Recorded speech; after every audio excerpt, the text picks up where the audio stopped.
Hello students, welcome to our channel.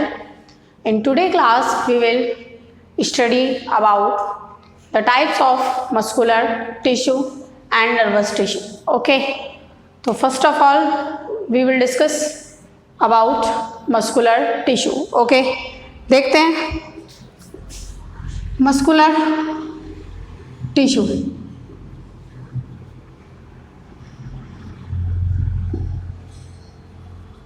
Muscular tissue muscular tissue consists of elongated muscular cell is called muscular fiber. क्या कहलाता है उसे? Muscular fibre कहते हैं. Next इसमें हम क्या लिख सकते हैं? इसमें और भी बहुत कुछ लिख सकते हैं. तो हम लिख सकते हैं ये हमारी बॉडी के मूवमेंट में भी क्या करता है? हेल्प करता है. स्पेशल प्रोटीन होते हैं जिसे क्या बोलते हैं? कॉन्ट्रैक्टाइल प्रोटीन कहते हैं. तो इसे लिख सकते हो, it helps in movement of our body and consist of special proteins called contractile protein. क्या कहलाता है? कॉन्ट्रैक्टाइल प्रोटीन कहलाता है. ओके, तो हम सिंपल सी बात है, यहाँ पर हमने क्या कहा कि जो मस्कुलर टिश्यू है वो क्या करता है? कंसिस्ट करता है, जिसे हम क्या बोलते हैं? मस्कुलर फाइबर या मसल फाइबर भी कहते हैं. तो आप मस्कुलर फाइबर की जगह से मसल फाइबर भी क्या कर सकते हो? लिख सकते हो. ये हमारी बॉडी मूवमेंट में हेल्प करता है. स्पेशल प्रोटीन होते हैं जिसे क्या कहते हैं? कॉन्ट्रैक्टाइल प्रोटीन कहते हैं. ओके, नेक्स्ट है, this tissue is classified into 3 categories. ये जो टिश्यू है इसे 3 कैटेगरी में क्या किया गया है? क्लासिफाई किया गया है. First, striated muscles. Second, smooth muscles. Third है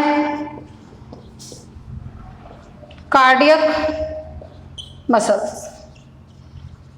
ओके, अब यहां पर देखेंगे सबसे पहले striated muscle.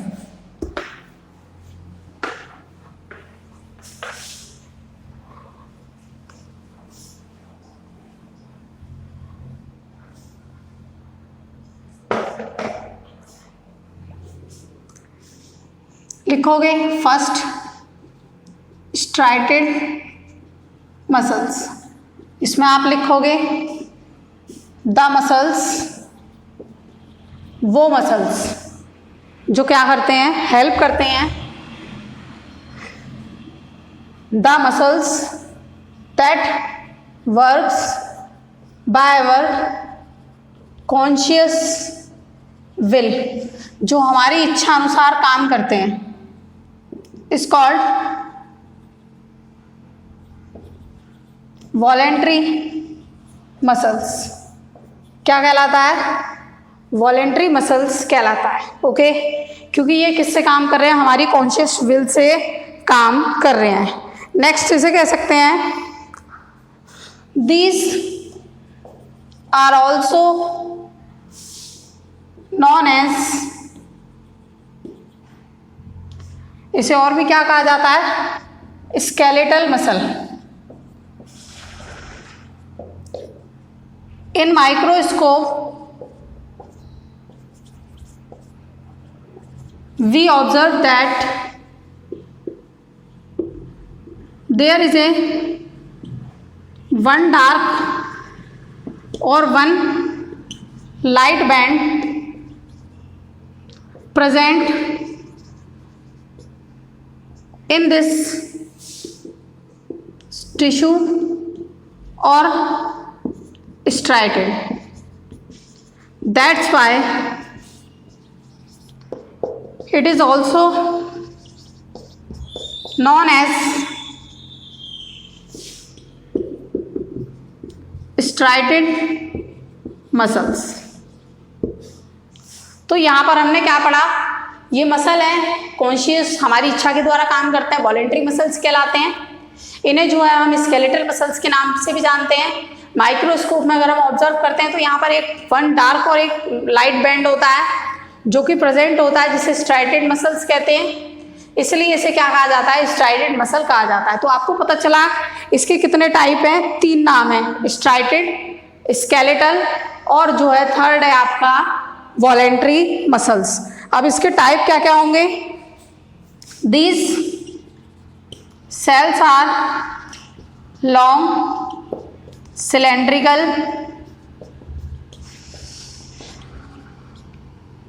unbranched and multinucleate। ये जो सेल्स होते हैं लंबे होते हैं, सिलेंड्रिकल होते हैं, अनब्रांच्ड होते हैं और क्या होते हैं, मल्टी न्यूक्लिएटेड होते हैं। उनमें बहुत सारे जो है न्यूक्लियस क्या होते हैं, प्रेजेंट होते हैं। ओके, तो these are the first type of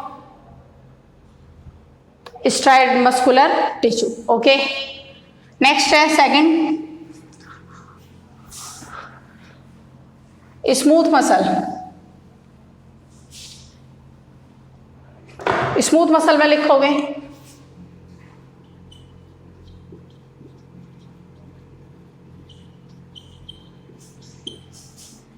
the tissue that works automatically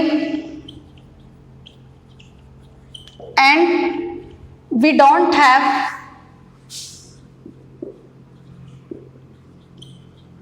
any control, we do not have any control on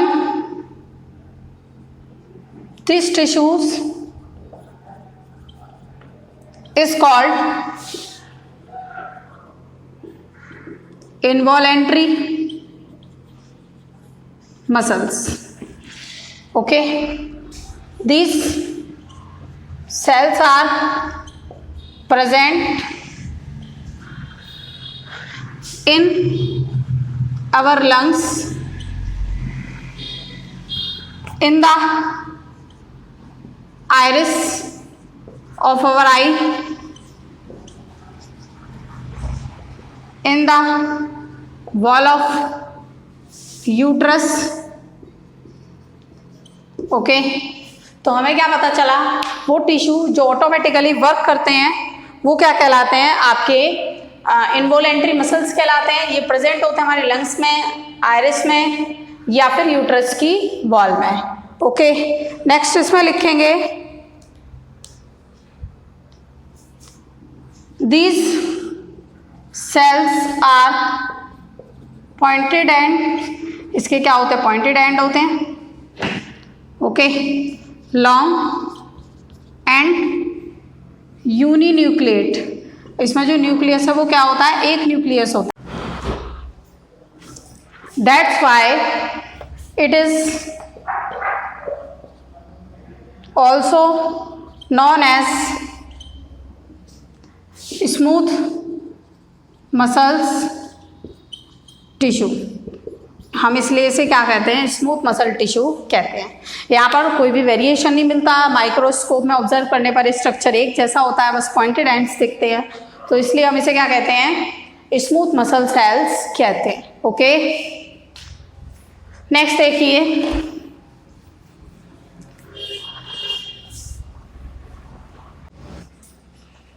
अब नेक्स्ट हमें थर्ड टाइप पढ़ना है। थर्ड है आपका कार्डियक मसल्स। देखिए, थर्ड कार्डियक मसल्स, तो इसमें आपको पता है इनवोलेंट्री मसल्स जो प्रेजेंट होते हैं हार्ट में, जो कि रिदमेटिक कॉन्ट्रैक्शन और रिलैक्शन करते हैं, उसे हम क्या कहते हैं, कार्डियक मसल्स कहते हैं। तो यहाँ आप लिख सकते हो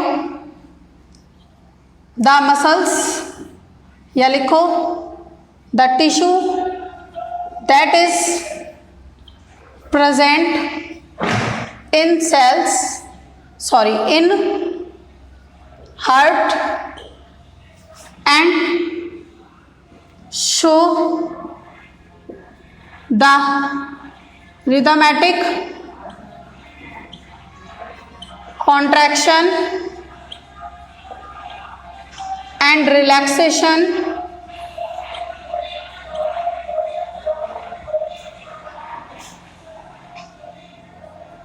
this type of involuntary muscles is known as cardiac muscles। क्या कह रहा है कि वो टिश्यू जो हमारे हार्ट पर प्रेजेंट है, रिदमेटिक कॉन्ट्रैक्शन और रिलैक्सेशन कर रहे हैं, इस टाइप के इन्वॉल्यूंटरी मसल्स को हम क्या कहते हैं? कार्डियक मसल्स कहते हैं। इसमें लिख सकते हो these cells are cylindrical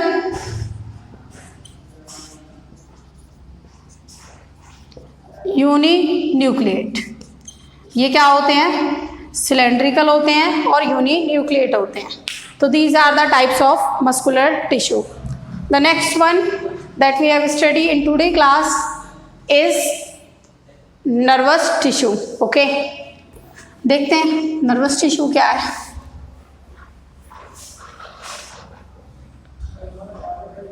nervous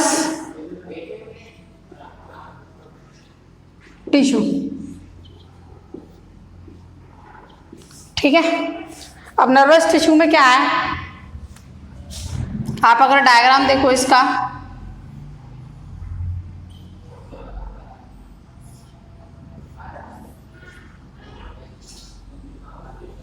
यहां पर ये न्यूक्लियस है,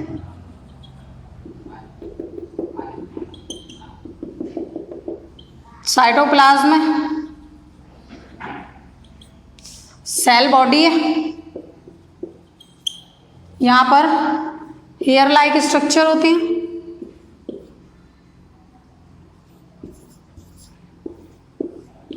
डेंड्राइट,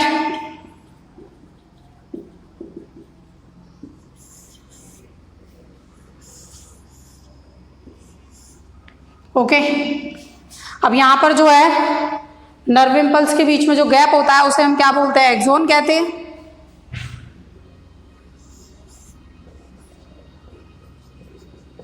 और ये क्या है? नर्व एंडिंग है, ओके। तो जो नर्वस टिश्यू है ये क्या करता है? स्टिमुलस की तरफ रेस्पॉन्ड करता है। अब स्टिमुलस क्या है? जो हमारे सराउंडिंग में चेंज हो रहा है उसके लिए जो रेस्पॉन्ड करने के लिए रेस्पॉन्सिबल है वो क्या है? नर्वस टिश्यू है, ओके। अब जो ब्रेन है, नर्व है, स्पाइनल कॉर्ड है, सब क्या कंसिस्ट करते हैं? नर्वस टिश्यू कंसिस्ट करते हैं, ओके। तो यहां पर हम लिख सकते हैं, इसे आप लिख सकते हो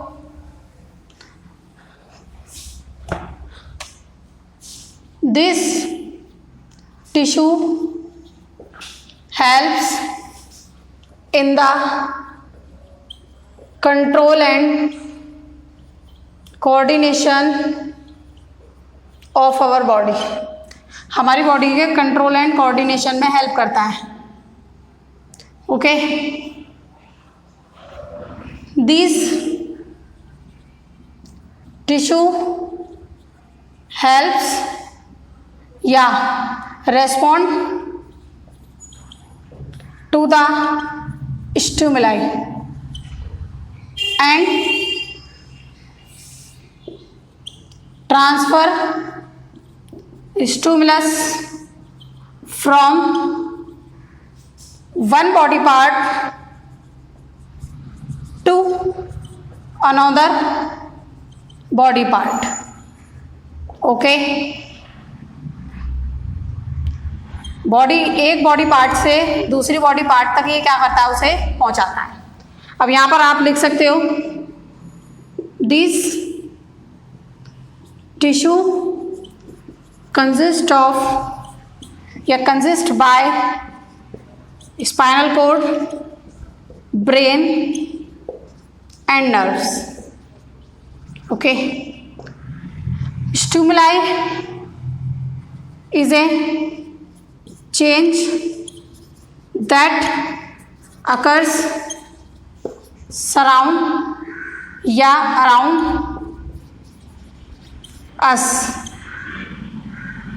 जो हमारे चारों तरफ चेंज होता है उसे हम क्या कहते हैं? स्टिमुलाई कहते हैं। ओके, यहां आप और भी लिख सकते हो, the respond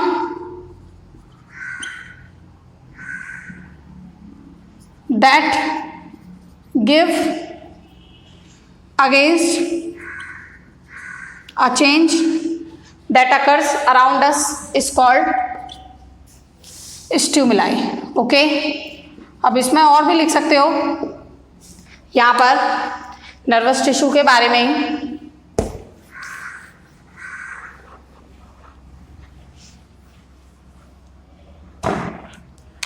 this tissue consist of cell body, cytoplasm and nucleus. ये क्या करता है? Cell body, cytoplasm, nucleus consist करता है। A hair like structure also present in it. एक हेयर लाइक स्ट्रक्चर भी प्रेजेंट होती है, called dendrites, that receive the message, जो कि मैसेज क्या करती है? रिसीव करती है। And along narrow end attached to its body, इसकी बॉडी से एक नैरो एंड अटैच होता है, कॉल्ड एक्सोन,